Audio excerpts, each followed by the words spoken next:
ယောဂီနံပါတ်455မဟာစီယောဂီ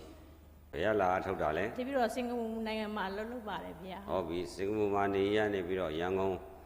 အောင်လံသိန်းဦးဆရာတော်ကြီးတရားလာထုတ်တာဘယ်လိုရည်ရွယ်ချက်တည်နေလာခဲ့တာလဲဒီပြီးတော့တေချင်းစင်းရဲတွေမှာကင်းလွတ်လို့ပါတယ်ဗျာပြီးတော့ဆက်ပြီးတော့လည်းတရားဆုံးတဲ့ထိအားထုတ်လို့ပါတယ်ဗျာဟုတ်ပြီတက္ကမကြီးရဲ့ခန္ဓာကဝတင်ပါဗျာအဲ့ဝတဲ့ခန္ဓာနဲ့သံဃာတော်များမမြင်ရသေးတယ်ကြည့်ပါတော့ဟော TV ကတော့ကြည့်ရသံဃာတော်ရှင်သူမြတ်တို့ကကြောက်နေတာနော်တပည့်တော်ပေါင်240ကျော်ပါတယ်ဗျာပေါင်240ကျော်ယဟန်နဘာ3ပါးလောက်ပေါင်းမှတက္ကမကြီးကအဲ့တော့သူတို့ကကိုယ်ကအားနေတော့အားငယ်တာဗောတက္ကမကြီးခန္ဓာကိုယ်ရဲ့မဟာပလင်ချိတ်တာဖြစ်မှဖြစ်ပါမလားလို့တွေးသေးလားတပည့်တော်မချိတ်နိုင်ပါပဲကြောက်တာတပည့်တော်မဟာပလင်ကတပည့်တော်ဒုက္ခမပေးပါဘူးဗျာဟုတ်ပြီပြင်းထန်တဲ့ဒုက္ခဝေဒနာမှာတဏှာကိုဖော်ထုတ်တာနော်စိတ်ထဲမှာရှိတဲ့ကိလေသာတွေဖော်ထုတ်တာ2 နာရီကျင့်စဉ်မှာဘဝင်ရှင်းရှင်းကြခဲ့လားမကြပါဘူးဗျာတပည့်တော်လောဘကြီးနေလို့ပါဗျာဟုတ်ပြီတရားမှလောဘပါပါတယ်အဲဒီကိုယ့်ရဲ့အပြစ်ကိုသိတယ်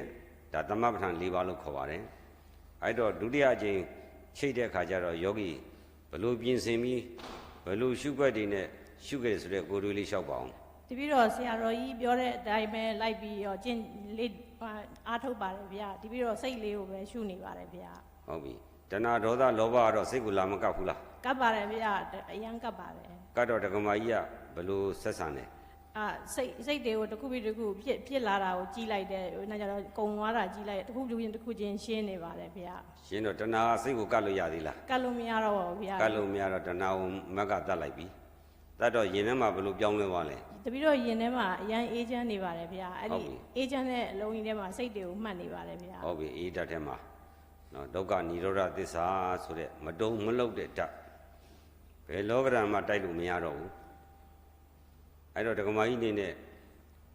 သိချင်းစင်းမှလွတ်ချင်လို့လာထုတ်တာမိမိလိုချင်တဲ့အဖြေရပြီလားရပါပြီဗျာဟုတ်ပြီကြံတဲ့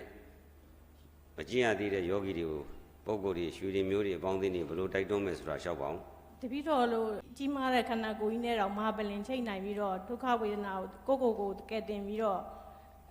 ကဲတင်နိုင်တာကျန်တဲ့လူတွေဆိုတသေးလေးတွေနဲ့သူတို့ဆိုရင်လွယ်လွယ်လေးပါဗျာဟုတ်ပြီကဲအားလုံးသာဓုခေါ်ပါ